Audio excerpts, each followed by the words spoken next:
واقع موصل وين بسير أول كل نصيحة يعني زورنا طورنا قدمين والأوبيميست بسجلنا موصل كنا لقديش نكون من فيديو برا دبلة دليل كوميتي موصل دليل مثلا أو فيديو برا يعني الصوت تصديق بأدوات.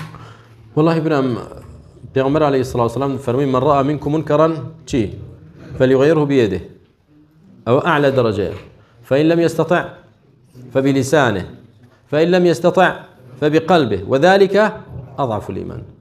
زورك أضعف الإيمان. مثلا دبينات كوملا كسي منافق كسي ملحد بيدين خراب، يعني اشتك دنوسن للسوشيال ميديا لسار مسلمانك باشا توش تماشاي ذكي والله أو ناحقة كومين دخمين توا هموي ناحقة ودروا باشا والله بيم ناخوش بو بس بيد ناخوش بو أضعف الإيمان. بس إذا توش كومنتك منوسك جوان بدفاعك لبراي مسلمان. من ذب عن عرض أخيه ذب الله عن وجه النار يوم القيامة. هركس دفاع لبراي مسلمان يبقى أخوي ولا آجري جهنم للروي دور دخاته وروجي قيامة.